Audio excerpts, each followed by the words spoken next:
Good morning, Villa fans, and welcome to a match reaction video for Aston Villa 2, Burnley 1 yesterday. Great 3 points. Good way to obviously see off the sort of international break now that we're coming on to. And yeah, 4 wins on the bounce now.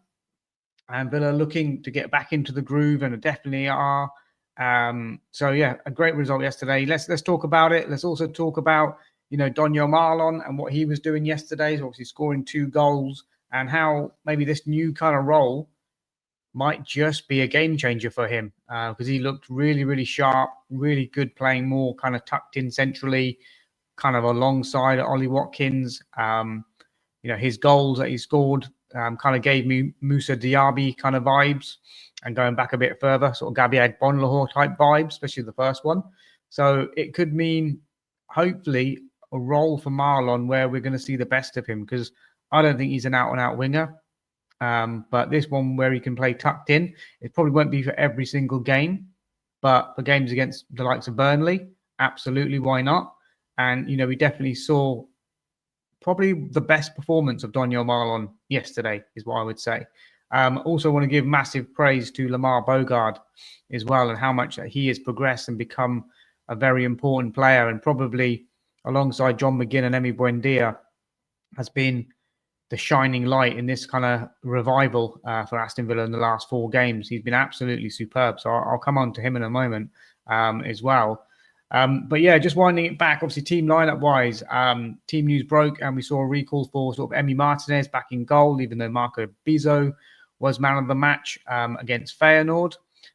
So, I mean, I would have been happy with Bizzo in goal, but Martinez comes back in, and I think Bizzo knows that his place is there as a backup, maybe Europa League games and domestic cup games and Premier League games here and there. But I think obviously that just says to everyone that Emi Martinez is still very much the number 1. So he's come back in after recovering from what was a calf strain, apparently. But yeah, he did well. He made a good save. And then we saw obviously Cash right back. Luca Digne restored at left back to give it more sort of solid look to the defence. Konsa and Powell continuing their blossoming relationship at centre back. And then the surprise was obviously to see Kamara with Bogarde in that sort of double pivot, with McGinn kind of pushed on a bit into a more attacking role. And then obviously Donny Malen's name was there, taking the place of Evan Gasson. And then Morgan Rogers, who I just think Unai Emery is just going to continue to play until he hits form, and leave him on the pitch until he scores. And in this case, assisting a goal yesterday. And then obviously Ollie Watkins up front as well. So, it was Emi Buendia who dropped to the bench, which was a bit of a surprise. We saw people like Ross Barkley and Amadou Onana's names on the bench, which was good to see. Ian Martin was there. Lindelof was there. Harvey Elliott was there, and I'll come on to him in a moment as well. And we obviously made 6 subs in the game, obviously the last one being that concussion substitution for Emi Buendia. And Ian Martin comes on for the last few minutes, but didn't get to see Harvey Elliott at all, even though we made 6 subs, which is a bit of a, I would say, worrying, because obviously we're on good form. But, if you're making 6 subs in a game and, one of your new signings is not getting on the pitch, that does kind of speak volumes a little bit about, how Emery thinks he can settle into the team, his style of play, perhaps. So it was just a bit of a weird one to see that Harvey Elliott did not get a minute on the pitch. And obviously Jadon Sancho is out for this game with illness by the looks of it. But, you would have thought Harvey Elliott would have seen some minutes in this game, maybe sort of towards the end. But no, didn't come on at all. So team lineup-wise was strong. Good structure to it. Very strong. And that 3 behind Watkins was very, very fluid. You didn't see Donny Malen sticking out wide like Evan Gasson kind of. He was literally playing, as a front 2 with Ollie Watkins. McGinn was popping up sort of centrally and wide, and Rogers was finding pockets of space in the number 10 role, but also drifting out wide as well. So it was a very fluid front 3 kind of behind the striker. So it was good. We started the game brightly. Marlon having a chance from a corner, glancing a header on, nearly scoring himself, and also Ollie Watkins nearly getting a touch to it as well, but it fizzed across the goal. one thing I wanted to point out about this game as well is how late were the flags. The offside flags. I mean, even when Burnley were attacking, there was a chance where their left back got in, had a shot saved by Martinez, and even the rebound shot came in, and then the flag went up. It's really late with the flag. Surely, if it's offside and you can see it, just give it as offside. It was just a bit, yeah, it wasn't good to have all these offsides being the flag being raised really late, because that's going to cause a serious injury somewhere down the line where someone's blatantly offside. You can see it's offside. Play continues, and someone's going to get an injury, and then it would just be called back for offside anyway. It's something needs to be looked at there, because there's too many times where games are going on and it shouldn't go on. It's blatantly offside. If you can see it, give it. I thought Lamar Bogarde was excellent throughout. I just want to give him a bit of praise for how much he has improved his game, improved his ability on the ball. He's comfortable receiving the ball now, whereas before, maybe last season, when Lamar Bogarde picked up the ball, we all kind of crapped ourselves about what was he going to do with it. He looked very nervous on the ball. It was almost like a game of hot potato with him. But now he's getting on the ball. He's on the half turn. He's driving with the ball forward. He's breaking up play. He's no longer that little sort of scared little player. He looks like he's got a lot of confidence about him at the moment. And, he's playing tremendously well. His pass completion, again, I haven't seen the stats for this game, but must be in the high, maybe 90s perhaps. But a really solid performance from him. And he's coming on so much and learning a lot from Boubacar Kamara perhaps. And you would have to say now that Lamar Bogarde is probably above someone like Amadou Onana in the pecking order now in terms of that double pivot CDM position. You've got Tielemans, who's hasn't featured for a little while. I don't know how long it's going to take for him to get back up to speed. Ross Barkley, obviously, we saw yesterday as well, but that's the first appearance I think of the season for him. So Lamar Bogarde is right up there now, pushing for he's starting games now anyway, but he's really pushing even Youri Tielemans when he comes back for a place in the side. So really excellent credit goes to Lamar Bogarde for his progression and what he's done over the last sort of few games. He's been absolutely terrific. And then chances that we had, obviously, we had a nice swift break, but starting on the right-hand side with Cash playing the ball inside to Malen then passing the ball on to Rodgers on the left. Rodgers cutting in, having a shot deflected over the bar. So that was a chance there. But as I said, Marlon's performance yesterday really, really reminded me of a Moussa Diaby type performance, where Diaby would play close to Watkins and sort of buzz around him a little bit. And it was very much the same here again for Donny Marlon. Konsa having a chance as well. Free header in the box. Great save from Dubravka. Maybe Konsa should be scoring that, but, it was a great save anyway. And then the goal happens. It was a nice little move, actually. If you watch the beginning of the play, Martinez out to Digne. Digne gets closed down. Torres passes the ball on to Watkins. Watkins plays it into Rodgers.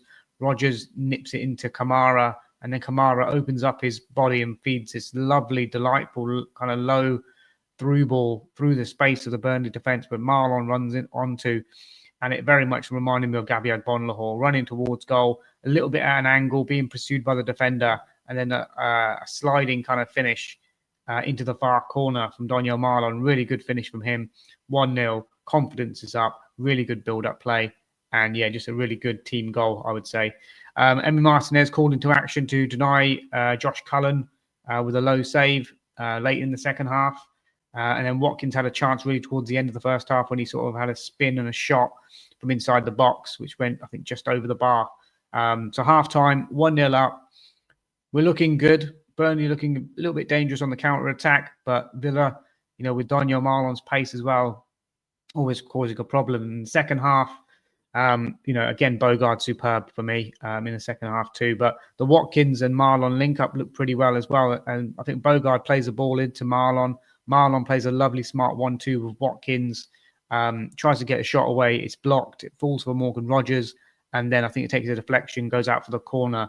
But yeah, it was a nice move. And again, similar move to the second goal, which follows shortly after. Again, Bogarde picking up the ball in CDM, playing the ball through the lines into Rodgers, who's picked up a pocket of space. Rodgers then is driving towards the defence, plays the through ball into Marlon, And Malen, I think it bounces once and he just hits it really clean. And this is a goal that is typical of Daniel Malen. If you look at his Borussia Dortmund goals, a lot of them are hit very quickly, low center of gravity, instinctively. And that's exactly what this finish was. It reminded me of Daniel Malen in the Borussia Dortmund days with this type of finish. Just no thinking, no backlift really, hardly. Just smash it. Good clean connection on it. And it ends up in the back of the net. And it's 2-0 to Aston Villa. And Malen is on fire. Donny at the double, as I mentioned there. And then Matty Cash has a shot late on in the second half as well, which is turned around the post by Dubravka. I think the ball bounced in front of him, so it was actually quite a good save. But Villa at that point are confident. But then we just let the opposition back in the game. I think it was in like the 78th minute, they get a corner, Burnley. And delivery comes in. Apparently, Konsa is blocked off from one of the defenders from Burnley running across his path, which is obviously a rehearsed move from Burnley, I would say. And then this Leslie Ogachokwu has literally a free header in the 6-yard box, which goes through Martinez's legs and it ends up in the back of the net. I would say that was the real disappointing point of it, that we couldn't keep the clean sheet when, this game was primed for a clean sheet, really. Martinez didn't have much to do apart from that Josh Cullen save and picking the ball out of the net for this goal. But 2-1, there was going to be a little bit of a push from Burnley as they sort of, tried to get an equaliser. Didn't really trouble Martinez too much after that. Luca Digne had a shot towards the end of the game as well, which was brilliantly saved by Dubravka outside of the boot shot. So you've had Digne, Cash and Konsa all go close to scoring in this game. 3 out of the 4 defenders. Would have been nice to get some sort of different names on the score sheet. But yeah, Digne outside of the boot almost scores, but great save. And then deep into sort of stoppage time, Emi Buendia is on the pitch at this point, buzzing around. He goes to put in a challenge with Zian Fleming. Fleming absolutely just poleaxes him with an elbow to the face, which Buendia just is KO'd. He's out for the count on the floor. And there was at least 5-6 minutes of stoppages added to the additional stoppage time. And obviously he's taken off as a concussion substitute for Ian Martson as well. But only a yellow card, even though VAR kind of looked at it. Did Emi Buendia run into his elbow? Not too sure. But, hopefully he's got 2 weeks now to sort out his concussion and he'll be okay. But it wasn't a good challenge. It did look like, there was a flying elbow, let's just say that, going in. It wasn't as though Buendia ran into his elbow, I don't think. But, yeah, overall, guys, really good performance from Villa. Could have been more comfortable than the 2-1 scoreline suggests, and maybe should have been. Did miss a few chances. Shouldn't allow Burnley to score, really. But Harvey Elliott not coming on the pitch after 6 subs coming on is a little bit of a worrying stat. I mean, I've mentioned, I think Emi Buendia's re-emergence maybe is causing this. Maybe, obviously, Emery's liking what he's seeing from Emi Buendia. And obviously, Buendia being a permanent player is giving him more of a chance. The similar types of players, Elliott and Buendia, like to play on the front foot, like to get balls in behind. And at the moment, it's Buendia who's, winning the shirt. And you have to say, you've got to keep giving him the shirt. The fact that they're both 5'7", maybe as well factors into sort of the physicality side of things. Maybe you don't want both of them on the pitch at the same time, especially when you're defending set pieces and stuff. Even though Emi Buendia is really good in the air, maybe from a physical point of view, you only want one of them on the pitch at a time. So maybe that's coming into the thinking a little bit. But I don't know. I'm not sure what it is. Did Emery actually want Harvey Elliott? Was he a Monchi signing before he left? And obviously Emery signs off on every single signing anyway, so there must have been discussions. But I just find it weird. It's not as though we've got a midweek game coming up and you want to rest certain players or make sure they're fresh for that. We've got a 2-week break now. So there was no excuse to not bring on Elliott, really. We brought on Ross Barkley, who did okay when he came on, but, that's the first appearance of Ross Barkley that we've seen in the season. Could he have put McGinn back there, perhaps, or done another change somewhere else? So, yeah, it was just a bit of a weird one for me that we didn't see Harvey Elliott on the pitch. Is it a contractual thing? Obviously, we've heard the rumour, if he makes 10 appearances, whether that's 10 starts or 10 actual appearances, I'm not sure.